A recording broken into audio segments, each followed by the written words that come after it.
Good morning. Let's start making our way to our seats. We're going to get started in just a second.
Good, good. Oh, yeah.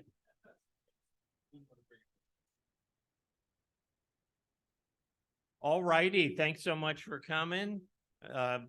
Continue to make your way to your seats, but we're going to get started. Welcome to the September meeting of the North County Estate Planning Council of San Diego. We have a power pack meeting today, and happy that you're with us. Hope you all had a great Labor Day weekend. Crazy driving out there. I certainly experienced from my end up in Fallbrook, but thanks for coming. Just some quick announcements and introduction of our speakers. Our October 3rd meeting, again, always on the first Tuesday, unless there's a holiday on that specific day. We're thrilled to have Dana Telford of the Family Business Consulting Group, who's going to be presenting on family business succession planning. This is an area that Dana works on every day. It's the second path in our business exit planning series, the first of which is selling the business, and the second is passing the business on the family. He'll address the myriad of people issues that revolve around that arena: dad letting go, the next generation stepping up, what about the children not interested in the business, non-family executives, leadership development, and many other issues. Other presentations that we have coming is November 7th. We've got charitable and income tax planning when you hit the home run with RJ Kelly. This can arise from the sale of real estate, sale of business assets, or sale of a business ownership interest. December, we have Robert Valera and Bill Exeter of 1031 Exchange Services, LLC. They're going to do a deeper dive into the opportunities and challenges relating to like-kind exchanges of real estate. And 2024, we're working on several programs in that arena.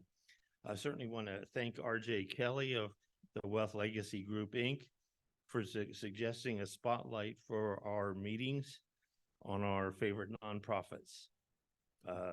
RJ is passionate about philanthropy, making a difference, leaving a legacy, giving back. And our spotlight for this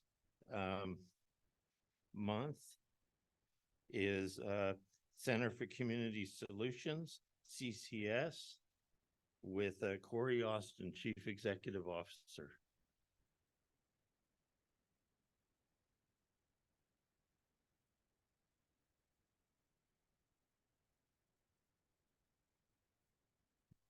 Thank you. Good morning. It's an honor to be here. Thank you for having us here today. Again, my name is Corey Austin, and I have the privilege of serving as the CEO for Center for Community Solutions. And put you on the spot just to introduce, I also my counterpart here, Susie Colby, our Chief Development Officer. So if you get a chance, please say hello when you can. Tell you a little bit about Center for Community Solutions. It's our mission to end relationship and sexual violence by being a catalyst for caring communities and social justice. So one thing to just kind of bring it to life real quick, when we think about our meeting here today, coming in around 7, leaving 9. During that time, just the time that we're sitting here, 105 Americans are going to be sexually assaulted. That's every 68 seconds an American experiences that. 1 in 4 women and 1 in 7 men that are 18 and over have been victims of severe physical violence by an intimate partner in their lifetime. And that's just to bring it home a little bit so you can see how pervasive this issue really, really is. And I say that really to kind of think about it for a second. I'm like, okay, is this, you can go back to the other slide, please. Is this likely has impacted either yourselves or someone you know, yet so often people are afraid to talk about it. And so just shining that light and letting people know that we're here can mean so, so much. So it is our vision for all people to live full, free, expressive, and empowered lives in safe, vibrant, healthy, and peaceful communities. Because no one should have to face that kind of violence or abuse in their own home, yeah? From people that they love. Can move forward, thank you. Couple things about Center for Community Solutions. You'll see here that we do have 3 main offices. Our North County office is in Escondido. We're also down in Mission Bay area and in El Cajon. So those are public offices that are available. Next slide. But you'll also find us in the community.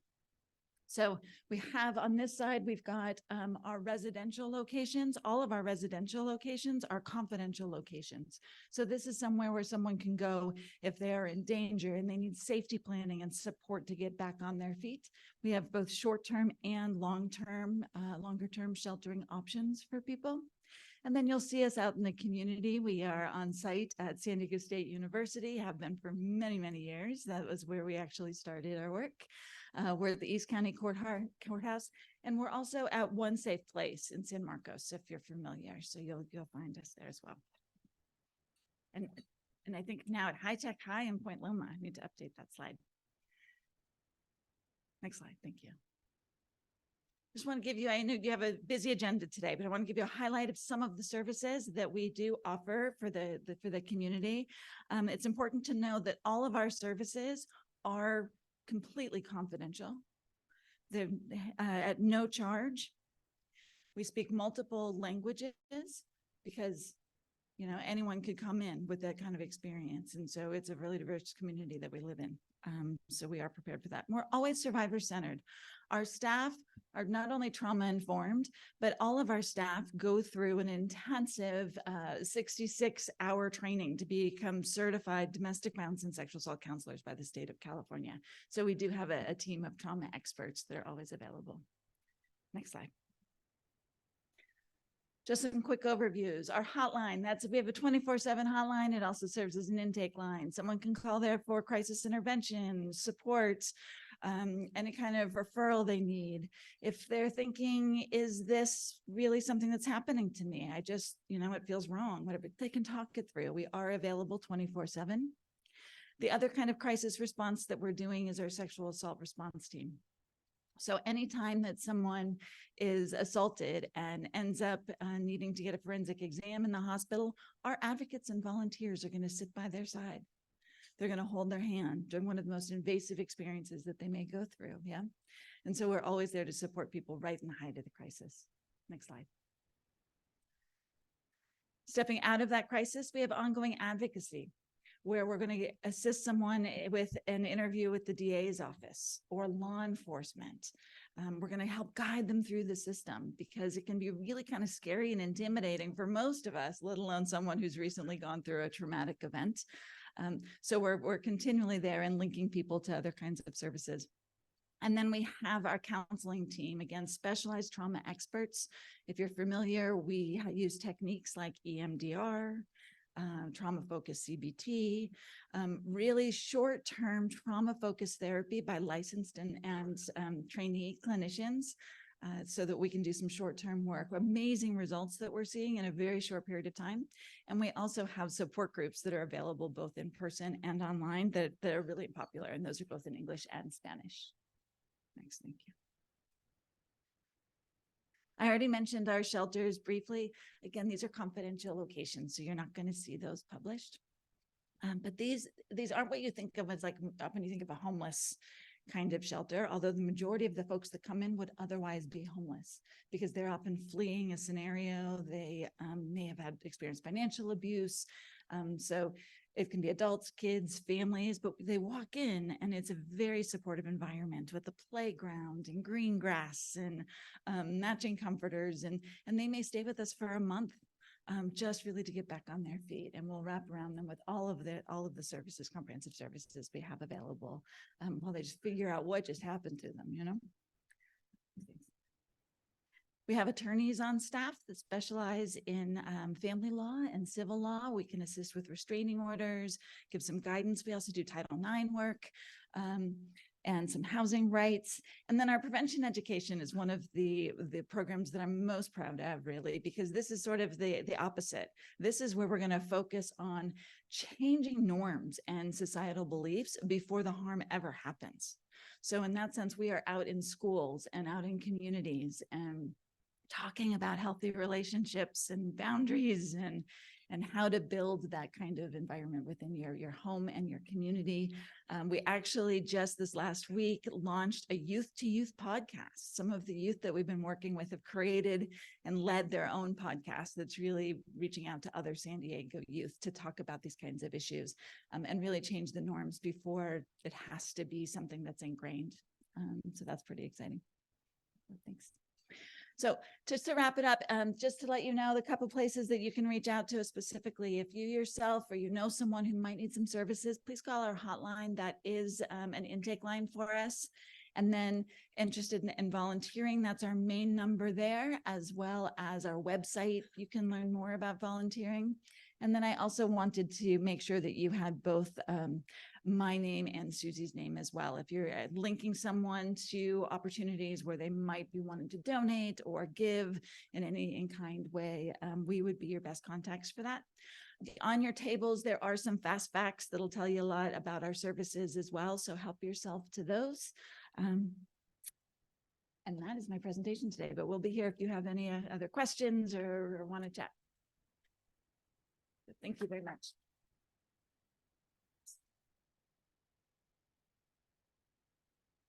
Corey, Susie, thank you so very much for coming.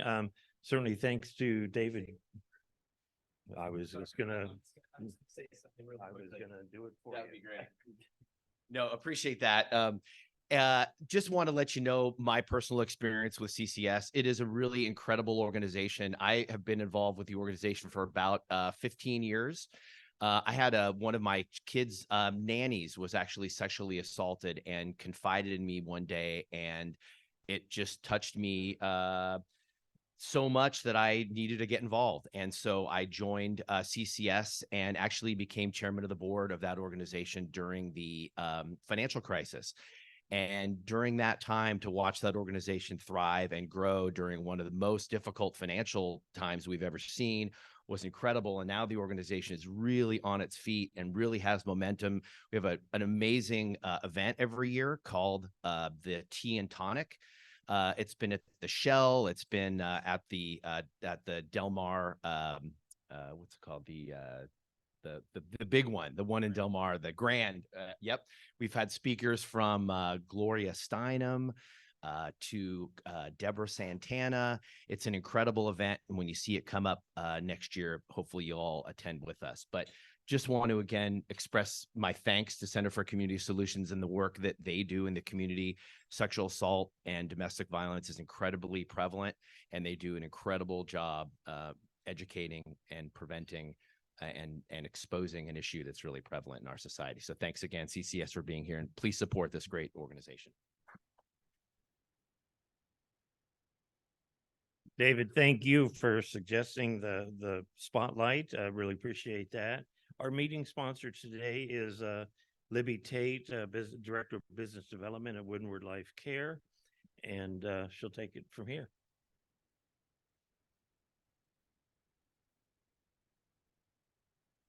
Good morning, everyone. It's our pleasure to be a sponsor this morning, and I'd like to introduce my colleague, Penny Ponian, who at Windward Life Care is an aging life care manager, as well as a client intake specialist at Windward Life Care. Windward was founded in 2004. We've been serving the community for more than 20 years. And we definitely serve the aging and disabled adults in the county of San Diego. Our continuum of care includes care management, which is a primary focus for us, along with a home care giving. And then in 2019, we added our home health division, which we are actually teams of nurses, RNs, LVNs, to support the community for in-home services. And with that, I'm going to turn it over to Penny, who will share a little bit more briefly about what we do. Thank you, everyone. We can go to the next slide, please. So Libby talked a little bit about our services, with care management being the core of what we do. All of our services start with the care management component. And then we have the care at home, which is our home care aides, caregiving in the home, and then our home health, as Libby mentioned. The next slide, we're going to talk about our brand attributes, which we feel really set Windward apart from others that are in the community. Today, I'm going to start and focus mostly on our integrated model of care and our professional expertise. But you can take a look at this infographic, and there's more information regarding all of our brands and kind of, again, what sets Windward apart on our website that you can review. On the next slide, please, we talk about our our care managers. All of our clinical care team are members of the Aging Life Care Association, which is our overarching body for our licensing. It's what holds us accountable with our ethics, and kind of, again, it's part of a larger organization, somebody that we can turn to for resources, or if there's other networking that we need in other parts of the country, we can reach out to other care managers in the Aging Life Care community. So even though we are San Diego local based, with the Aging Life Care Association, we have a network of care managers that we can reach out throughout the country. All of our clinical care managers are able to help with housing, in-home care, coordination of care services, anything that would encompass the care and in-home or community support for an older or disabled adult in San Diego County. Next, we're going to talk about our home care aides. Our home care aides are all Windward employees. We don't third-party contract any caregiving. And we do extensive training both within Windward and require a level of experience upon application. All of our home care aides are also registered with the Home Care Services Bureau and the California State Registry. So if they're not eligible for registry or if they're not eligible for the California Registry, they're not eligible for employment with Windward. We have launched just a few months ago the Windward Academy.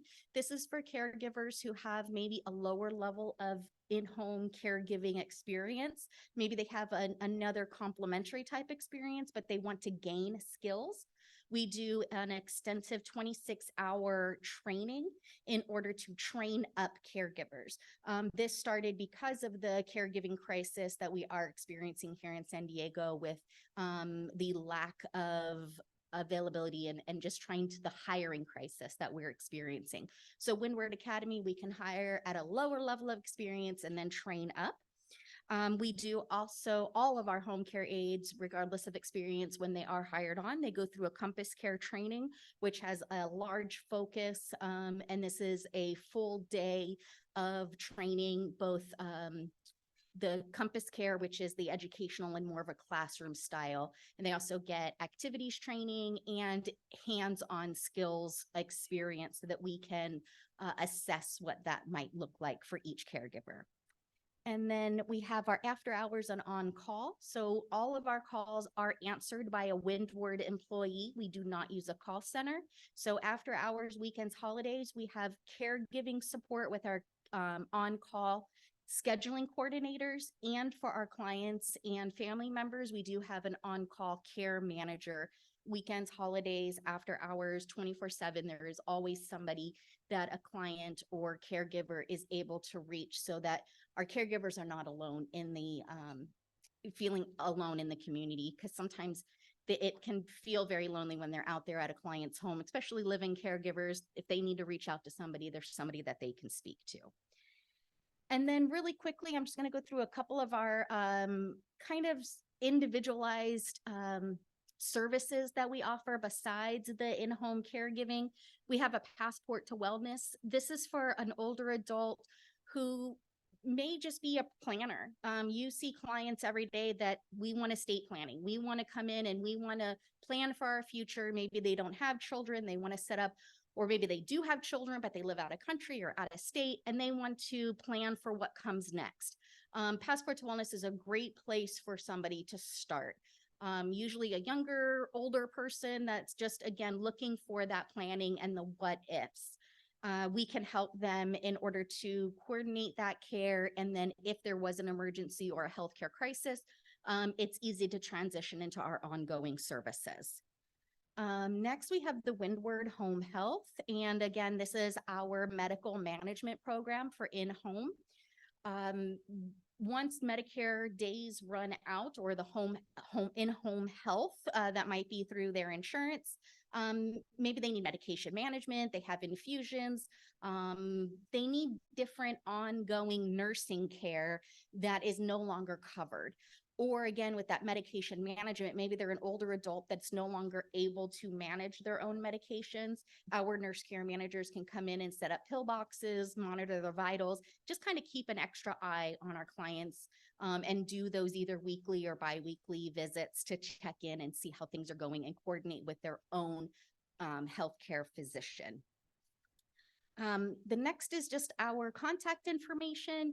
Again, I went through a lot of this very quickly, but if you do have any questions, there's a lot of information on our website. You can always contact myself. My information is up there. I am more than happy. Even if you have a client, you're like, I think they might fit in somewhere in your program, but I'm not exactly sure. Please call me. I'm more than happy to discuss any client that you might have, just to review where they might fit, because we have a lot of different service lines, and typically we can accommodate and be flexible within our services to find something that would fit everyone. Thank you so much.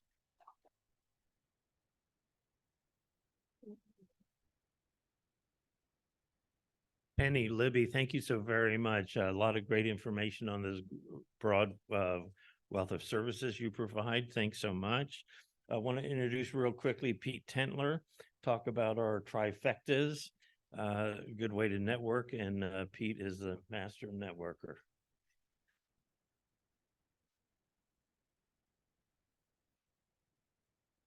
Thank you, Bill. Good morning, everybody. Glad you're here today after a long weekend, and summer's over, but we're in San Diego, so summer's year-round. Thank you for all your positive feedback on the trifecta. We designed this opportunity for you to pair up with two other people, breakfast, lunch, coffee, what have you, a hike or happy hour. This is an opportunity for you to get to know other people that will hopefully complement your industry and complement your clients with information. Every once in a while, I get some negative feedback by people saying they didn't show, they didn't respond. Please respond. This is, again, your opportunity to learn more about other people's industry that can complement your clients. I'm going to start the bowl over here, and it's go all the way around there. Any questions, anytime, give me a call. Thank you, Bill.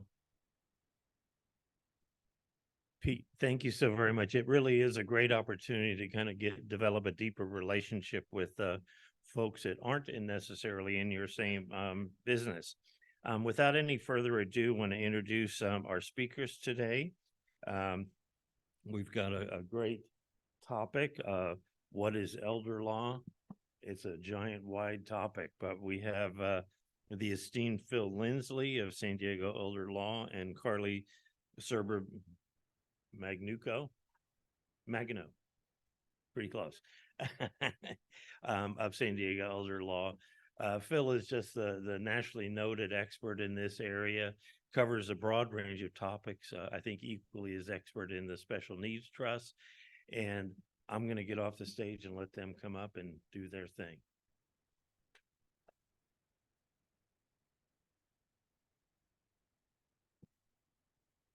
Thank you, Bill. And I'm pleased actually to be here on a day when Windward is the sponsor, because we go into this, you'll see how in such a multidisciplinary practice as elder and special needs law is, it's impossible to do the job without coordinating with other professionals in the community, whether it be financial, but also critically care professionals who know how to assess and do case management. I'm an attorney. I might recommend very different things for somebody who was going to be probably needing skilled nursing care in a month or two if they haven't already needed it for the last half year, versus somebody who with coordinating proper supports could stay at home for quite a while, an indefinite period of time. I would do very different things. I can't determine what is the right course. So it's imperative for the elder law attorneys, and we all know it, to work closely with people like Windward. And I'm working with Windward and others, but for a long time. I have a lot of, I put in a lot of advanced slides and fly-ins on my presentation, but we don't have a clicker. So what's your name? Brandon. I'll just say next, or Brandon, or something like that, and we'll make it work. Well, okay, first slide here. Our agenda, well, okay, third slide. Keep going. All right. Yeah, that one, the agenda. We're going to take a look at the definition of elder and special needs law. We're going to take a look at the difference between acute and chronic care. It's imperative to understand that, to understand much of what we do in elder law. Medi-Cal changes. There are some tremendous and significant changes coming up to the Medi-Cal program already that have gone into effect this year, and even bigger ones that are going into effect next year. We're going to look at the program and what those changes are and what it can do for people and where it fits in. We're going to take a close look at health law and economics. There's a disconnect sometimes between what the law and regulations provides and what the provider's economics provides. It is imperative, if you're going to advocate or issue spot, to understand that, so you know what you're looking at and better know how to be an advocate. We're going to then take a look at a couple of the most common advocacy issues. And finally, we're going to finish with Carly talking about some of the state planning challenges for both elder and special needs. So next, please. So what is the field of elder law? Elder law actually is a recognized specialization in the state of California. It should have been called the field of elder and special needs law, because frankly, the core part is we're going to see is familiarity with the legal issues of incapacity, disability, planning that complements and doesn't interfere with means-tested public benefits, so it can supplement, family wealth can supplement the care rather than replace it. If you think about it, that's the same type of challenges you have dealing with an elderly incapacitated family member as with a special needs child. How do you coordinate these things? So I wish it had been called that, but most people in the field understand the field of elder law is in fact the specialization of a special needs law too. So sometimes I will refer to it that way. National Elder Law Foundation is the group that does our certifications. They've defined these topics as the top 5 practice areas. Obviously, you'll see public benefits on it and legal capacity issues. Next slide, please. There are other areas also, however, advice on insurance matters. Key on this list, I think, is residents and patients' rights advocacy. I've been speaking to groups of elder law attorneys and specialists for a long time, challenging them that you may think you've done an excellent Medi-Cal eligibility plan or an excellent estate plan to help people be qualified to integrate public benefits with their care package. But what the heck good have you done if you hand a family this package and when it's time to use it, the facility says, oh, I'm sorry, we don't have any room for anybody like you. We're sending you home Thursday morning. And they just go because they don't know they have an option. Well, that's not the way it's supposed to work. That's not the way it should work. But the elder law attorney and anybody who's issue spotting needs to understand that. So we're going to spend some time with that as well. Next slide, please. So what is the typical elder law? Is it okay for me to wander a bit? If I could take the mic, I can't. I'm a wanderer.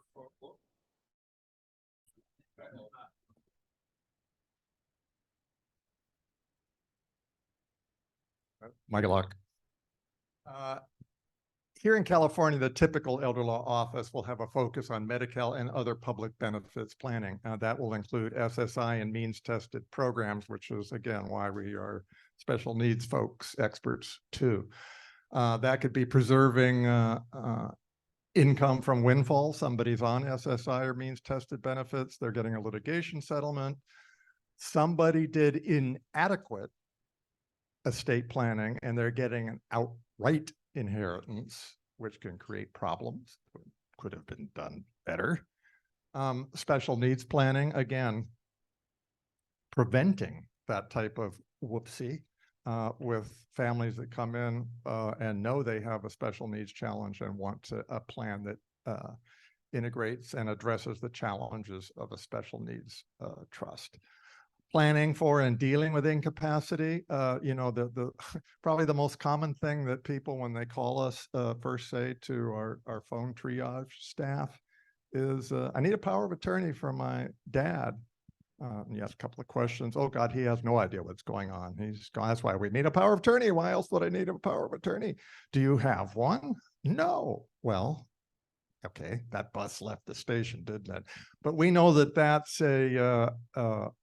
an invitation to talk about what their problems really are. We actually have a better idea than most people who are calling. They just know they've got a problem. They don't know what their solutions are. It might, if it's early enough in the process, equal or involve powers of attorney. It might have a trust. They might think also, people sometimes think they need a conservatorship. Actually, not usually. We usually can find an alternative. Certainly if there's a family trust and it has an incapacity, and that's where the assets are properly funded, there's an incapacity provision that we can invoke and put them in charge. But sometimes conservatorships are a need as well. And there's a lot of estate planning, trust, and probate firms that avoid conservatorships. And finally, traditional estate planning, trust, and probate. Almost all elder law attorneys are also what we would call estate planning, trust, and probate attorneys. SNU Elder Law Center is a full-service estate planning, trust, and probate firm. We describe ourselves as, but we have a focus on elder and special needs issue, which is an added focus. Next slide, please. So who are our potential clients? Elders with legal capacity. If people are coming in or families coming in early enough in the process, typically it's not sometimes the elders call, but very often it's their kids who call, adult children who say, you know, and get them in. That doesn't mean they don't have capacity. It just means that they need a little urging from the people that are figuring, I'm going to have to unwind this mess. Wouldn't it make sense to get mom and dad in to get, you know, have a look and understand what's really happening right now and make sure that everything is in place that should be, and figure they, you know, maybe there's things that they don't know that they should know. So sometimes the capacity bus has left the station. We're representing the children directly or whoever the primary caregiver or person that's addressing it is to deal with it.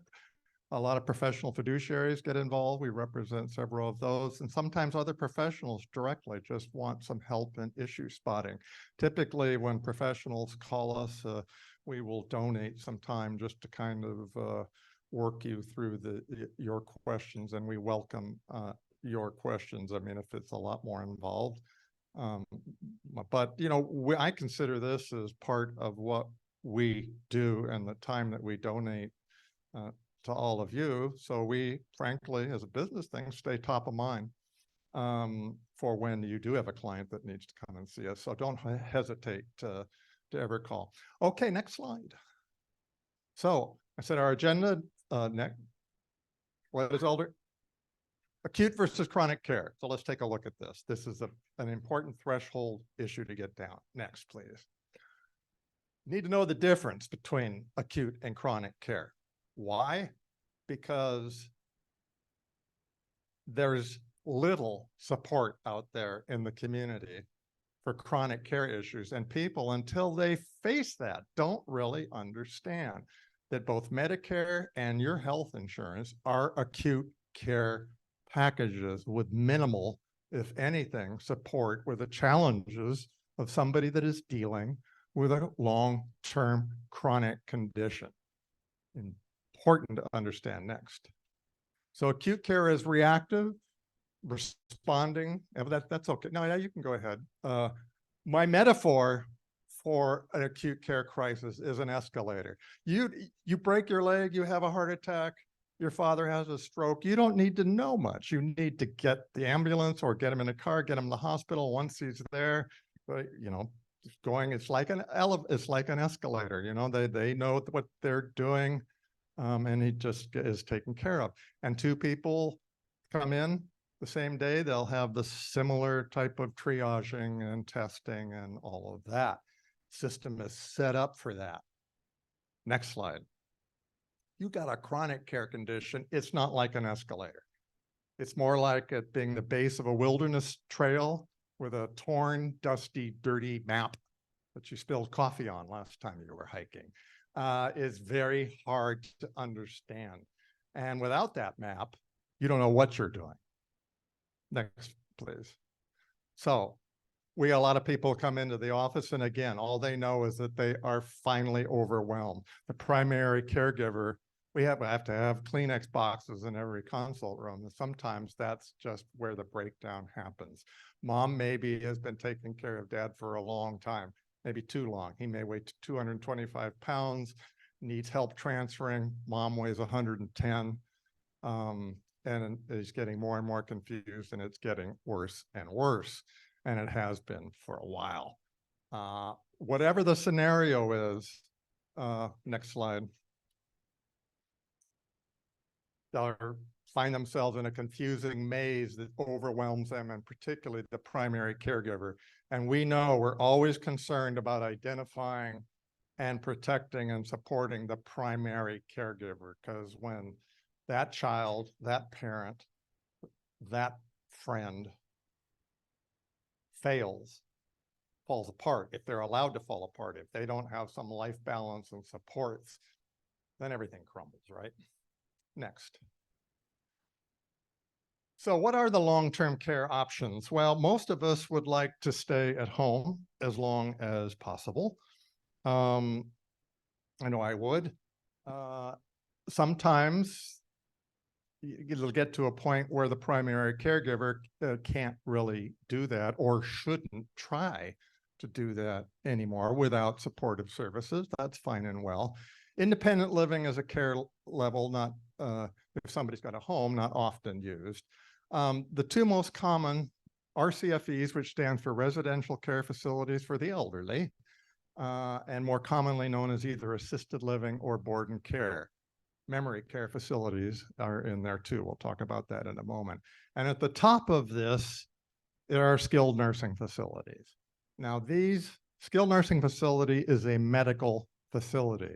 It is licensed by the Department of Health and the Department of Health Care Services. It's inspected and regulated like a health facility, which means there's a lot of charting and a lot of rules and regulations concerning the functioning. These are all community care. They're licensed by the Department of Social Services. They are non-medical facilities. They're not appropriate for handling extensive chronic conditions. If you have somebody that cannot monitor their diabetes, it's going to be very difficult to find somebody licensed. Well, a RCFE, a residential care, is not licensed to do that. Memory care, by the way, you probably, let me show of hands how many people have heard the term memory care. That's just about everybody in the room. Okay.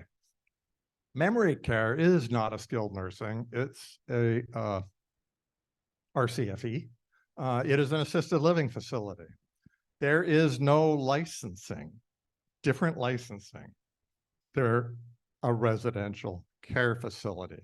The term is more of a marketing term than anything else, but it has some information in it. It says we will, it says a couple things. One, the only difference that it will have is what we call a secure perimeter. So they don't need a license from the Department of Public Services for that. All they need is a fire marshal waiver. Because if you have a public building like these doors right here, they have a panic bar. If you're going to have a public building that has an exit that does not have a panic bar, you need the fire marshal's permission. That's what they have. Memory care facilities typically cost $2,000 to $3,000 a month more than RCFE. So what should you be getting for that? You should be getting more than a panic bar. You should be getting a better ratio of staffing to people, to clients and patients, and a better trained staff trained in the tricky methods of communicating with people who are suffering from dementia. It's its own skill set. There are many facilities out there that are giving people great value for that extra price, and there are some that are not. And there's nobody really regulating that. It is a caveat emptor, buyer beware. If you find yourself contemplating memory care, you need to ask questions about staffing levels. You need to dig a little deeper. Next slide, please. All right. So acute versus long-term care. That's why it matters. Next slide. Pending changes in the Medi-Cal program. It's actually going to be more available and more useful. The only people really panicking are some elder law attorneys who don't do a lot of advocacy and who figure the types of trusts and the things they've been charging for are not going to be needed anymore. And they may be correct, but there's a lot more to do. Next slide. We're going to start with a brief primer on the difference between the two main kinds of benefits programs, what I'll call entitlement programs and means-tested or needs-based programs. Now, an entitlement program is something you have earned. Sometimes lately, the term entitlement program has been used politically as a pejorative, saying, oh, they feel as in, they feel entitled. Technically, an entitlement program is something like an insurance contract. You have paid for life, your long-term or your term insurance policy. You die, your beneficiary gets the premium. They have earned it by payments. Income and assets are irrelevant to whether or not you're entitled to that benefit. Social Security is an entitlement program. You have vested and become entitled to it by working the requisite number of work periods in your life. And when you're vested, and your assets and income are irrelevant. Social Security has a disability program. Should he want to, Jeff Bezos could collect Social Security disability if he was disabled. His income and assets are irrelevant. So those are entitlement programs, things you have earned. As planners, we don't have to worry about assets and income. Needs-based programs, however, are a different model. That is a social welfare model. That is the safety net that we have to take care of the aged, blind, and disabled. Tested means assets and income are relevant. They are considered, and at a certain level, they will not be eligible of assets and income. The most popular and wide-based is SSI, Supplemental Security Income, which gives people around in California around $1,000 a month, plus includes Medi-Cal. Each of these two types of programs has a connected healthcare program. For the entitlement programs, it's Medicare. Again, assets and income are irrelevant, except for your IRMA and the extra premiums you have to pay if you have high earnings. But eligibility, asset test, no. The connected healthcare program for SSI and other is Medicaid, which we have renamed in California Medi-Cal. So that is means tested. So there typically has been an income and asset test. Next slide. So Medi-Cal, because it is an acute care program, like Medicare, is not going to pay for prolonged stay at skilled nursing. It's not going to pay at all for an RCFE or memory care, because those are dealing with chronic conditions, not an acute medical condition. Medicare will pay for some stay at a skilled nursing facility as an acute care program, adjunct to your Part A hospitalization coverage if you are coming out of the hospital after a 3-day stay and discharged to skilled nursing for follow-up. So there's a maximum of 100 days coverage. For other reasons regarding financial reasons, facilities usually would like to send you home after about 20 days. So what happens if somebody needs care longer than 20 days? What happens if they've been at home and in conjunction with a geriatric care manager, let's say they have Windward as a client, and they say, this person has multiple medical conditions, they need tracking, they cannot be adequately cared for at an assisted living facility. Well, then they are where they need to be. Possibly more than 20 days. Next slide. So who else pays for skilled nursing if in fact beyond Medicare, if somebody needs to stay there, if that finally is the appropriate level of care? Well, if they have long-term care insurance, which most people don't, that may help. Usually it's insufficient. Usually that's not anywhere near enough to meet the daily pay rate in the real world. Private pay, $10,000 a month and up. You know, if they can afford that, well, that's fine. But what if they can't? Next slide. So that's when we start looking at Medi-Cal. Now, there are very many Medi-Cal programs. What we're focusing on here is this one in the middle, long-term care Medi-Cal. That is the one that's of greatest interest to the elder law attorney because it is the one that offers coverage in skilled nursing.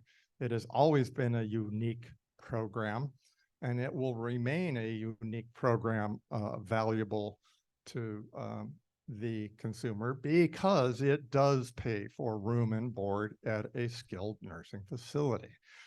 Now, it always has been unique in that it didn't have an income test. It's the only Medi-Cal program with no income test.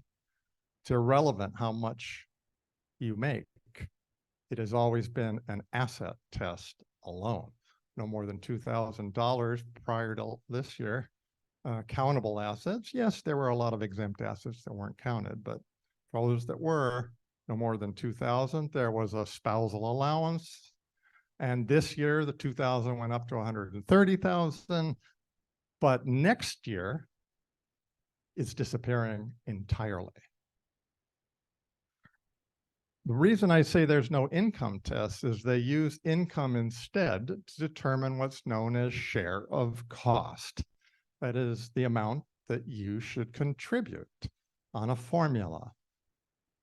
So here's the takeaway, unless somebody's income is more than 10,000 or so a month of the income, not of the spouse, of just the person in the facility, they will still benefit from this program. And more people will benefit from this program than before, because we don't have to worry about the asset test anymore starting January 1st, 2024.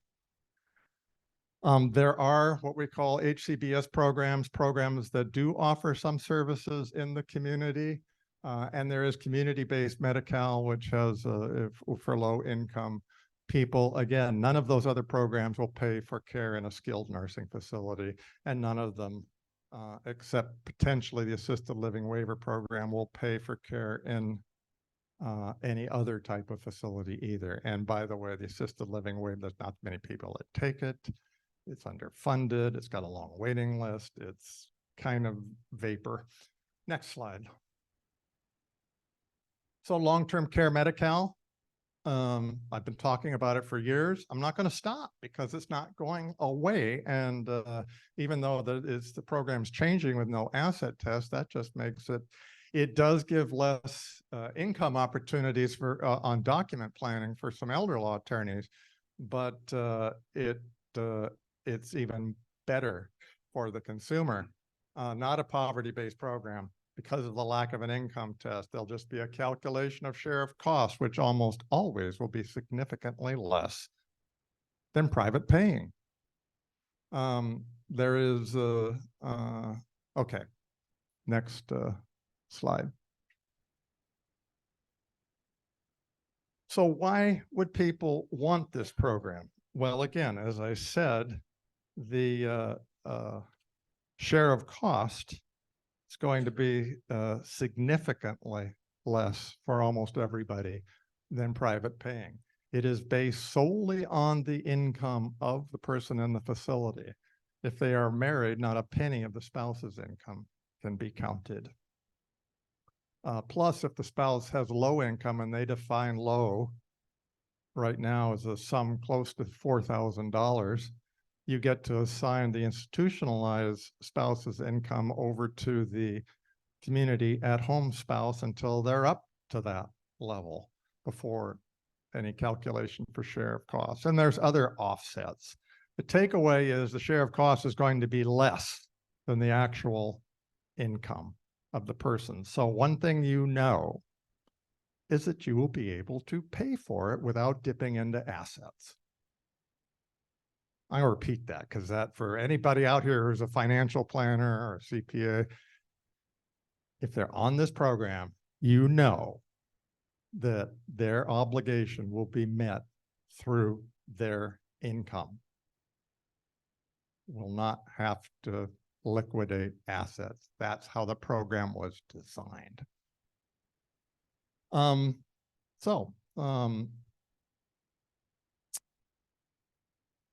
Recovery avoidance, they do have a recovery program, by the way, where they keep track of what they paid. They changed the recovery rules significantly in 2017, and now it's easily avoided. We used to have to do as elder law planning attorneys, much more fancy things than now. As long as it's not a probate asset, it can't be recovered from. And that's more easily understood by asking, what's not a probate asset? What's not a probate asset is anything that's in joint tenancy, has a beneficiary designation, or is in a trust. So there you go. Don't need any fancy kind of trust. If the family assets are in a regular garden variety, revocable trust, there can never be any recovery for benefits paid. period. Next. So typically, as an elder law firm would be advocating for SNF care, if appropriate, helping the family by coordinating with geriatric care managers and by the way, there are very few agencies that we work with because most agencies, placement agencies and home care agencies do not work in the geriatric care manager model. And in that model, you as the client has a skilled nurse, a skilled social worker, a skilled geriatric care manager to coordinate your team and to take responsibility for that and to do an intelligent assessment of needs rather than just employees showing up. And you don't necessarily need to be utilizing their one's home care agency. If they have this, they can provide geriatric case manager and assessments ahead of time. I find it very useful and tell our clients to do this when we first meet them. You should consider this and bring one of these people aboard, because when it hits the fan, they will really help us as advocates. We know the law, we know the regulations, we know the surveyor's guidelines, but we need somebody to go nurse to nurse, toe to toe with the director of nursing and call BS when BS needs to be called. So we help them obtain eligibility, protect the at-home spouse by making sure all the impoverishment rules and they have the income and the assets they're entitled to, minimize that share of cost and make sure that there's not going to be any recovery and get them on that program. Next slide. So what, again, has changed? AB 133, is a comprehensive change to a lot of things in the healthcare system that are relevant to our discussion. The important part to us is the Medi-Cal asset rules and the change. Two-phase implementation. Part one went into effect this year, which raised the property limit from 2,000 to 130. I've been speaking to professional groups all year about the implications of that and being concerned about the income that might generate and all sorts of other stuff, which, oh, that was then. Okay, next. Now, no asset test. Next slide. So what's not changing? That's the more important question. Next. SSI and other means tested programs aren't changing. So that, only Medi-Cal is, and California is the only state in the country that's gotten a federal waiver to try this out. So if they're on SSI, that, you got to take a long look, because SSI doesn't care that Medi-Cal doesn't have an asset limit. Next. Other states don't care. Yeah, okay, gee, I'm on Medi-Cal. And then somebody says, hey, come on up to Idaho and live with me. We'll, your family will take care of you up here. Whoops, lose your Medicaid. Next. Now, this slide is wrong. I wrote this slide when it was still 130,000. Well, this year, actually, as we stand here, it is correct that until the end of the year, none of these things have changed. But I tell you what will be changing. The spousal impoverishment rules will be, some of them will be changing. The ones that have to do with assets, asset counting rules, definitely gone. The state recovery rules, they're not changing even at the end of the year. Unavailability rules had to do with property that may not be counted. That's gone because no property is counted. Asset transfer rules and penalties and all that kind of stuff, poof, gone. Treatment of assets in trust, poof, gone, except for income that might be coming out of that. For the programs other than long-term care Medi-Cal, for the community-based programs, income generated by assets in a trust could create a problem. That's beyond what we can talk about today, but if we're doing special needs planning with a family, it's certainly something we look at. So next, please. Next. There we go.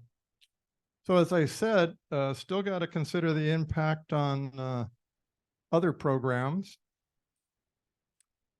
Only Medi-Cal's raising it. If you decide,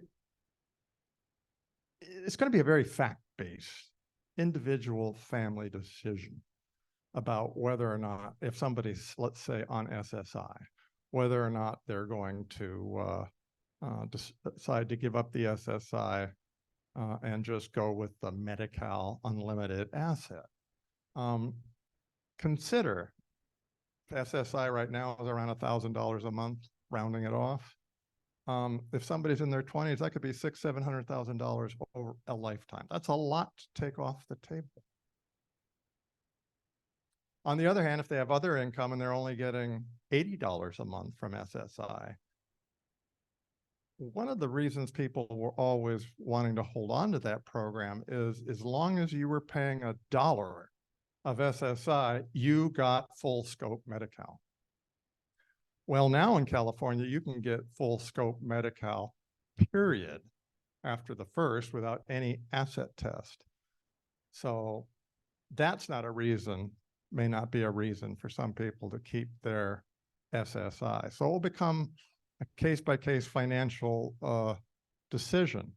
You have to analyze the projected economic impact for that family and help them make that decision, that planning decision.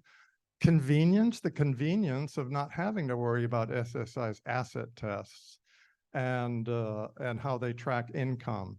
And they also track, have penalties for third-party sources paying for food and shelter. These are being modified, but that's something that's still there. It creates a lot of administrative headache. I bet you Carol Battaglia last month went over that with you.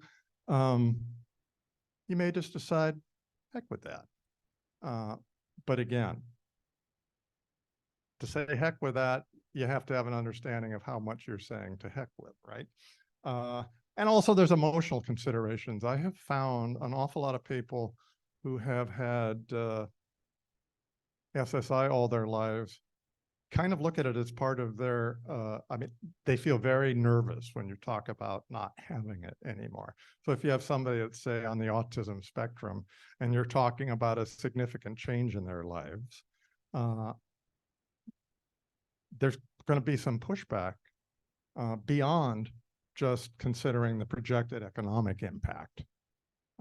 So all those things need to be understood and weighed on a case-by-case basis as we go forward in understanding what to do with people who are on multiple programs, not just Medi-Cal. Next slide. So,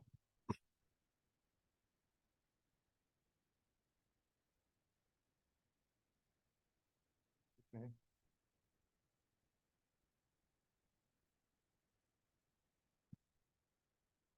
First work.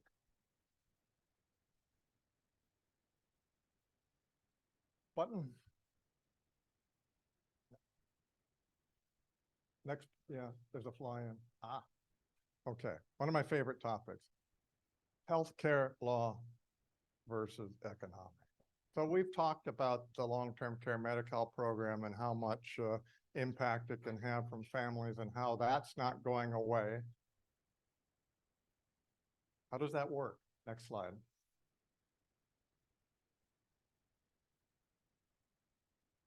There are your concerns as a consumer, your client's concerns, and you as issue spotters for people. But the facilities have their own concerns as well. I mean, I started out years ago representing facilities. I understand this. I have sympathy, or at least empathy, for some of the things they're going through. I'm going to walk you through some thought experiments so you will understand too what it is your clients are having to deal with. Next slide. Actually, go one slide. I'm going to come back to this one. I think these two are out of order. Go through the next one. Okay. Your clients and or your family members and the facility's interest may not be the same. Sorry. Next. Your goal or your client's goal, appropriate care for their family member at a price they can afford. And it's interesting, some years ago, a marketing person was encouraging us to think of the infamous elevator speech, describe what you do in a single sentence. And I came up with, we help you figure out the care you need and how to pay for it. So that's usually people's core goal. Next. The good news is the law is usually on your side. And the law in this area, one of the reasons that the elder law certification as an expert is national, and the state, California, just accredits it rather than directly does it like they do with our estate planning, trust, and probate specialization. There is a lot of federal law in this thing because most of the dollars come from federal. The Medicaid and the Medicare laws, both of which an elder law attorney needs to understand, are federal. The Medicare is administered by the federal government. Medicaid is weird because the states administer them individually, but there's a system in it. The elder law attorney needs to understand that system for rulemaking and state plans and how that all works. But what that all results from is a series of regulations which dribble down to something called the surveyor guidelines, which is what governs all skilled nursing facilities in the country. And the surveyor's guidelines are just what they sound like. It's what anywhere in the United States, any state or federal agency goes in to do the inspections they do. This is what they're looking for. This is what drives complaints. This is what drives their decisions about who is naughty and who is nice. I found out years ago that citing, as an attorney, citing regulatory, California Code of Regulations or this or that, usually fell like a thud if I sent a letter to point out to a facility to point out what they were doing as wrong. Some years ago, I realized, if I start instead citing the surveyor's guidelines, which are based, by the way, in the exact same section, every section of the surveyor's guidelines starts with a code section and then goes down and talks about all the policies and examples and elaborates wonderfully. If I quote that, that gets their attention because that's what everybody's worried. Oh, the surveyors are coming, or we hope the surveyors don't come. So the law is usually on the consumer side. Next. The economics may not be. So let's take a look at that next. They say the solution is I've been part of healthcare planning for a long time and paid attention to healthcare law. There is this mythical construct in healthcare law called the informed, activated consumer. So most of the regulations that are up for public comment are supposedly going to work from the consumer side because of the, quote, informed, activated consumer. So what does that mean? I'm not sure. Theoretically, it means the individual knows how to figure out what their condition is, get the right advice, understands their rights, understands the applicable regulations, and knows enough, knows how to advocate and get that to happen. I don't know many of those people. And if you're lucky, really lucky, if that describes you and it's you that is having the issue, it'd be lovely if you had a child that is that person or a care, but you probably don't.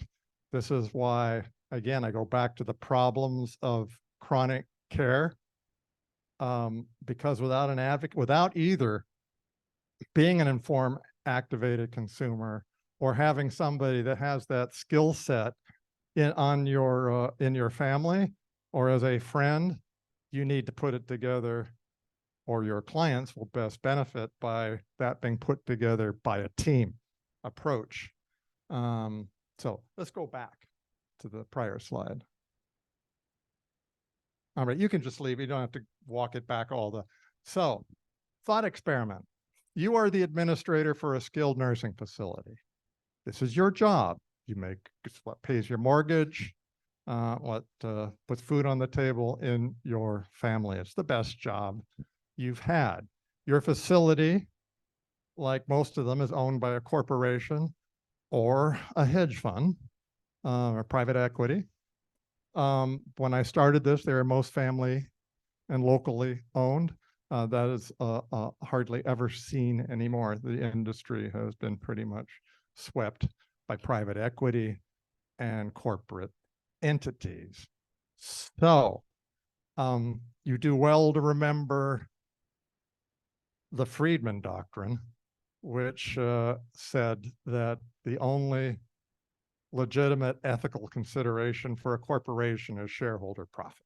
Now, whether you agree with that or not, it's important to know if you're negotiating or dealing with something, what the other side is being driven by. So you, as the administrator, you don't have to work on that level. You just know that it's all about earnings per bed annually. If your earnings per bed are down, you're going to get yelled at. You certainly won't get the bonus you're hoping for, and you may not keep your job. You want to keep your, how you are doing equals earnings per bed and not getting sued. So if you pay the rent and not get sued and keep your earnings per bed. All right. So the sweet spot for you is somebody that's coming out of the hospital with Medicare Part A coverage. And that's why they love that discharge for the first 20 days or so. That is about the highest rate of pay that they will get. Higher than in private insurance and higher than private pay. That's why they take people out of the hospital. If once they think, however, remember, Medicare is an acute care program, it's not going to pay that for long. They do not want you to stay around for this when Medi-Cal is only paying $250 plus or minus dollars a day. They want you to take advantage of your Part A and go home. Okay. Well, if you're able to go home and home is the right place then, or some place less than that, great. If that is where, however, that SNF is where you need to be, that is the level of care, then there's a tension set up between what your advocacy goal is and theirs is. I have been told, I've presented many times to these professional groups. Nobody ever disagrees with any of this.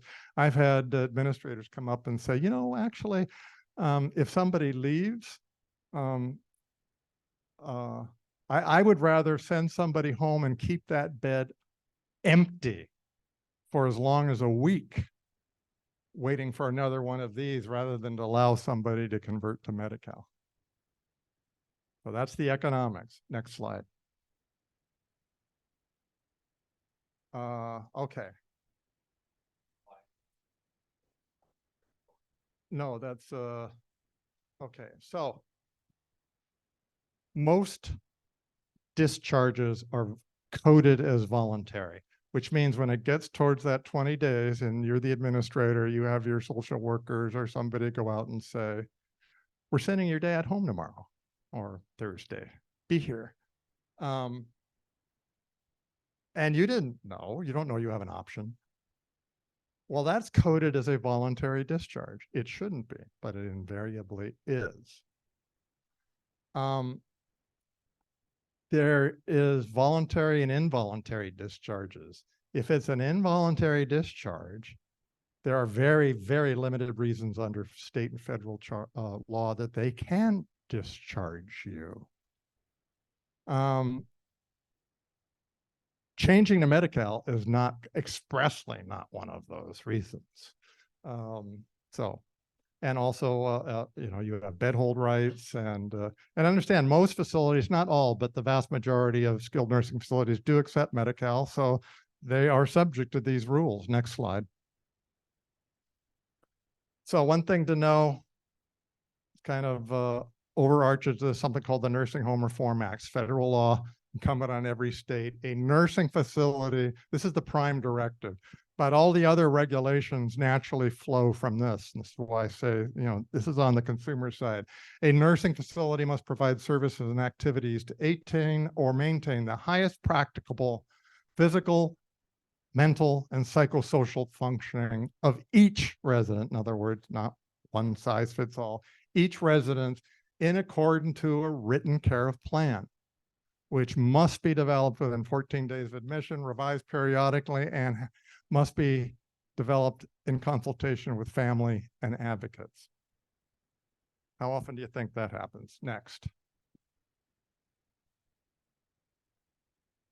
So here's an issue spotting thing for you, either in your own families or with your clients. Next. Discharge. I said that most discharges are voluntary because they come and say, we're sending you home, and you don't know you have any options. So you go, dang, how are we going to do this? Mom couldn't take care of him before. Oh, well, we got to go. You didn't know it's voluntary, but if they know they have rights, they can say, no, I don't think so. We're not ready. I don't think then they have to proceed as if it will, first they'll try to cajole, but then ultimately they would have to proceed as if it was an involuntary discharge, which means they have to serve you a written notice, and they have to be able to prove one of the following 6 conditions. 1, the resident's health has improved sufficiently so the resident no longer needs the services. Well, good. Who would want to stay there? I'm not talking about those people, and anybody who is well and they've and they're ready to go back home and resort their assisted living facility. Good for them. This little R doctor means that they can't make that stick unless the resident's own doctor says so. Now, back to the business model, every corporate-owned facility has their own doctors, and they work just for the corporation, and they cover multiple facilities. They will say whatever they're supposed to say, said the cynic or the realist or whatever. But you have an absolute right under the law to have your own doctor. They can't. They will try to tell you, oh, that they don't have privileges. Next. It is necessary for the parents' residents' welfare to be discharged because they cannot be met. That means that they need a greater level of care, like maybe a subacute or something. Next. The health of individuals will otherwise be endangered, and they've got to show that with evidence. That's a high bar. Next. The safety of other individuals endangered. Okay. Next. The resident has failed to pay. Well, no. They're applying for Medi-Cal. The whole application process, they can't discharge until they get a determination. Next. Facility ceases to operate. Okay. So there's nothing that's friendly to the business plan.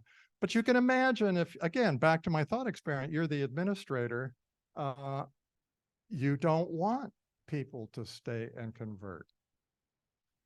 Now, the good news is with advocacy, we've discovered we almost never have to actually go to a hearing or file something with the appropriate governmental agency. Once we say no, and we send our initial letter, that's the end of it. They understand where they are.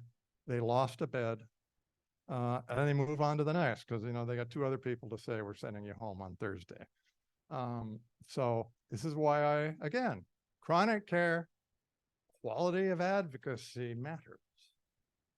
If you are helping somebody navigate through this. Next slide. So what aren't grounds for discharge?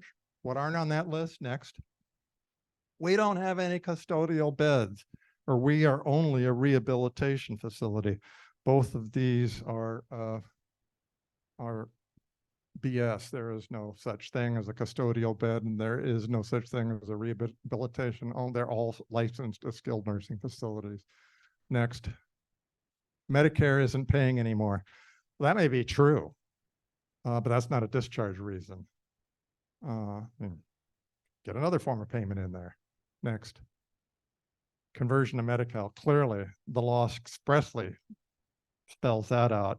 It's even against the law in California to change their room. Next. Oh, yeah, as I said. Difficult, demanding problem residents. I can understand if I worked there, I would like to have as few of these as possible, but that's what the business is. You know, I mean, some people are like that. It's just a what is. Next. All right, next. More, next. Wandering, wandering, sometimes, oh, that's more, usually, typically I find out they just are wandering into the nurse's station or around the facility. That's not ground for discharge. That's ground for them having to do more supervision and do more to provide that person's highest practicable level of care. Next, beware of liable. They say, well, we know you don't need to go to a higher level of care, and we know that you need this level of care, but we know that there's another skilled nursing facility much better suited for you. That's not grounds for discharge either, and that's grounds to be cautious. Well, why are they saying that? We have clients sometimes say, well, I don't want to be anywhere that they don't want me. Well, but we'll have to talk through that. Next. So, as I said, most discharges are voluntary. It's got to be a written plan of care. The discharge has to be written too. Typically, again, if you're going voluntarily, they don't need to write a discharge plan. This goes for hospitals too. Next slide.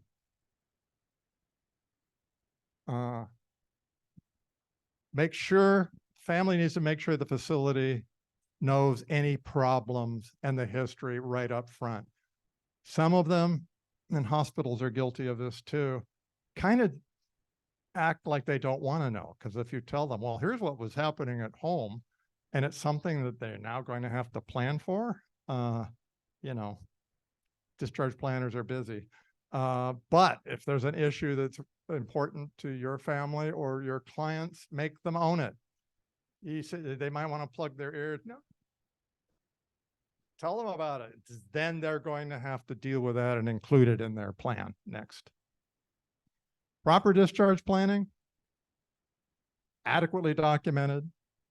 And if it's an involuntary discharge, it's got to have compelling proof of one of those 6 grounds, or it's appealable and they'll lose. Next. Sufficient orientation and preparation. Next. Post-discharge plan of care.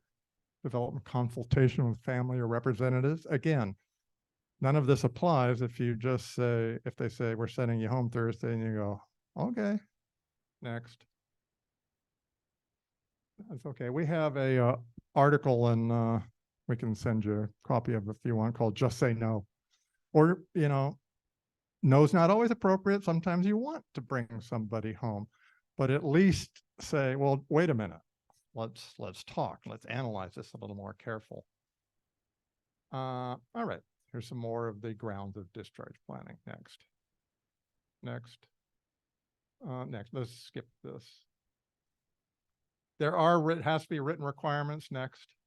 30-day written notice. Who knew? There are some exceptions to that, but even if they meet one of the exceptions, they have to give a written notice as soon as practicable. Why do they not like to give the written notices of discharge and just say, we're sending you on Thursday? Because there's a big letter that says, read other side. And when you flip it over, it's all your rights. Oops. Next slide.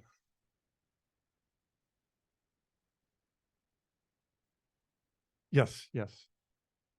So help your clients, or at least, be ready to issue spot if maybe somebody needs to say no. In our experience, if you say no, if they realize your rights, they just move on. Really, you think, oh my God, we're going to end up in some hearing, and no, probably very unlikely. Next. We inoculate our clients from the first period about what they could anticipate. And it's kind of satisfying when they come back and they go, the administrator walked up to me the other day, or the director of nursing, and said exactly what you said they would say. So it was bizarre, almost word for word. And we said in reply exactly what you said we should say. And they were surprised, but it went away. And they said, well, we think we have a few more weeks for you. All right. Next. Yeah, backup, letters, faxes. Next. We're doing a lot. Again, we typically we're doing this for our clients, but it doesn't involve as much as you would think of our time. We have our series of letters because we know once they know that, oops, these people know what their rights are, they don't want to be reported to the surveyors for not properly handling this. So if you are an informed, activated consumer or an advocate acting as one, all of a sudden it starts working for you. Next. Okay. Keep going. Oh, yeah. And who is the effective at, well, the informed, activated, all these things, or informed, activated professional, which can be an elder law firm, an certified elder law attorney working with an aging life care team. Next. Next. There are appeals that can be, but you usually don't have to go there. I'm trying to make up some time here. Okay. So be willing to say no or wait a minute, or have if it's your own family, or understand that for your clients that may be typically once somebody's in a hospital and they're talking discharge, we get a lot of people that want to see us at that time, and that's a good thing. Next. All right. I am now going to turn this over to Carly for our final 10 minutes or so. Thank you. Thank you. So pressed for time slightly, but I'll do my best to get through it all. So next we're going to talk about estate planning challenges that elder and special needs attorneys face. Next slide, please. So one of the first questions that our triage staff often asks is, okay, does mom have an estate plan? Do mom and dad have estate planning documents? What exactly are you seeing? What are the titles of those documents? We really want to see how this is actually based. Is it a will-based program or plan? Is it a trust-based plan? And that kind of guides us in our, okay, what do these people exactly need? One of the first things we do as the attorneys when we're sitting down and looking at this plan, meeting with the family members, is deciding, is this document up to the challenge? Are all of the documents in place that they will need to cover any number of circumstances that may arise in the future? On the other hand, if somebody's coming in and they have no plan at all, we're also going to ask these questions.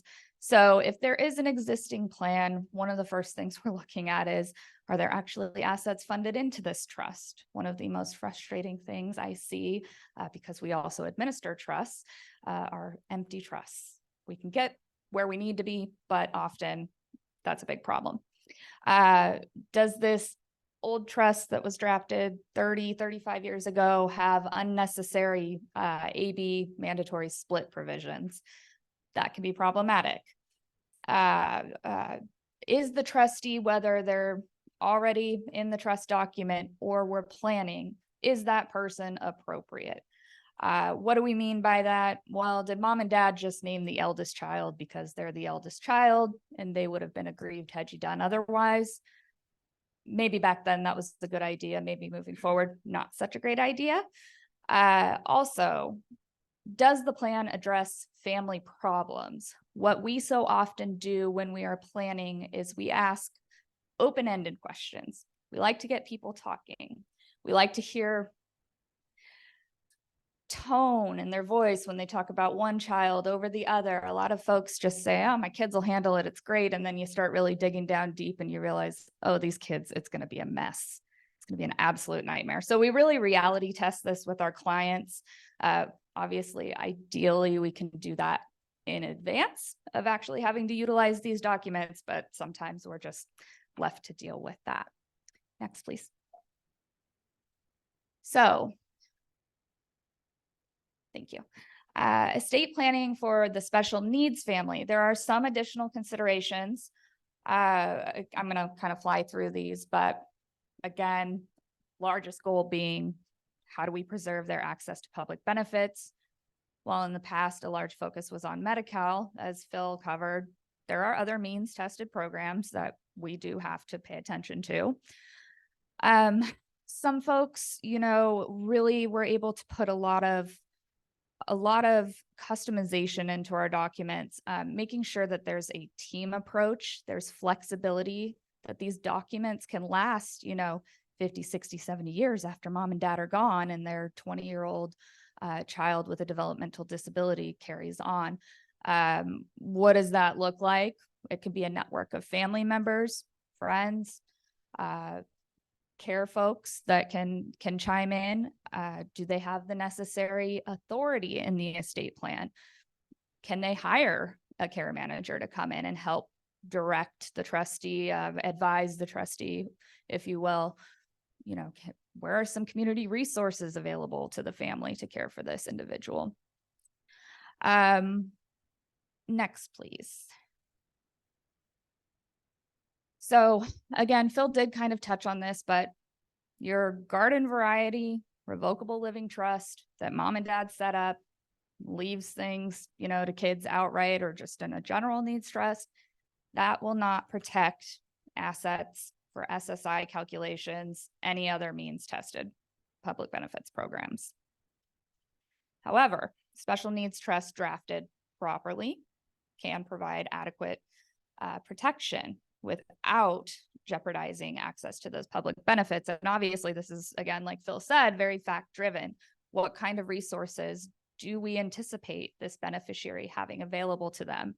Maybe mom and dad are still quite young and have a lot of life left to live, and we don't know what's in store for them. So we're often reality testing that as well. Next, please. Advance, please. One more time.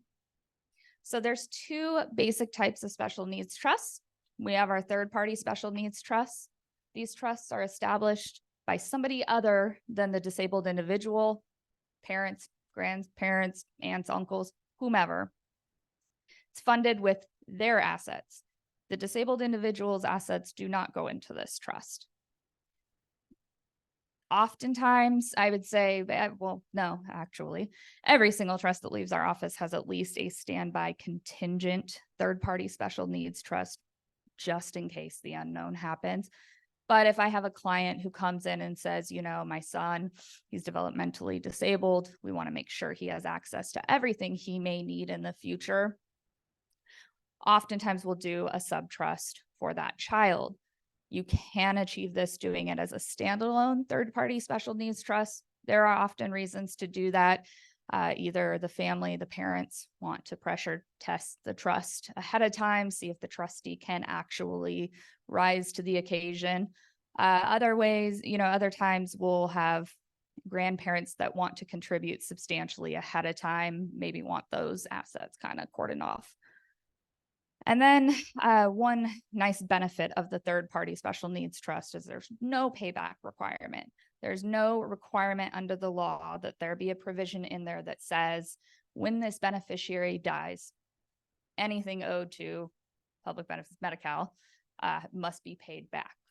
So that's a nice thing.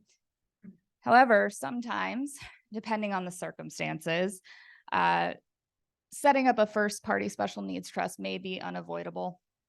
Parents just didn't know or didn't contemplate, along with their planning folks, that maybe something would arise in the future and their child would need the benefits. These trusts are established and funded utilizing the assets of the disabled individual. The bad part about these trusts is they have often quite restrictive language. We don't get to do as many cool, flexible things that we can normally do with the third party. And then the most concerning to a lot of folks is the payback clause. So beneficiary passes away. If there's anything owed based on services provided under Medi-Cal, that will be paid back. Next, please. And lastly, just a quick note that the third-party special needs trust, that's obviously one that a lot of planners are already well aware of. It's been the foundation of special needs planning. Again, we often tell folks, this is going to be in here even as a standby just in case. not designated to a specific child. And oftentimes I'm met with, oh my goodness, I did not think of that. I am so glad you brought this up. Great, put that whole provision in my trust. There's no reason that we've seen really to not do that, because it can really, really alleviate potential headaches in the future. So if nobody has done this, somebody comes into a windfall and oops, they're on benefits, they're disabled, whatever it may be. There are solutions. Again, we can look at the first party special needs trust. We can go to court to reform the trust, but wouldn't it be nice not to have to do that? So, Bill. Quick wrap up. Thank you, Carly. Next. So our challenges in our office, getting the right language in an estate plan to in contemplation of dementia or long-term care. That's something that the elder law attorney is going to do. Family special needs planning, again, like Carly said, I went to last year, I guess, no, actually it was pre-pandemic, yikes, a presentation here at the North County Estate Planning Council on legacy planning. And I realized that although at my client base, we don't do a lot of, like very, very wealthy passing of businesses and legacies and the like, that the challenges are the same. How do you draft a trust that may need to last 70 years when you don't know what's going to be happening next year? And it's not so that people come in and say, well, their brother will take care of them. And maybe they'll move to Maine. Maybe they'll have something else happening. Maybe they're not immortal. If you want to trust the last 70 years, you need to focus on process, not people, because, things are going to happen. You need to make sure you have a team, a method of bringing in the right people at the right time and getting in people who will know what the technology, know the status of, if for instance, if it's autism, know what's happening in the field of autism, know what it is like 25 years from now. And same with resources and everything else. So you need a mechanism, a trust that is thoughtfully based on process, not just people. And as Carly also said, we fix a lot of things that weren't done right. Often it's possible to fix under the trust's own terms. Sometimes we need to go to court.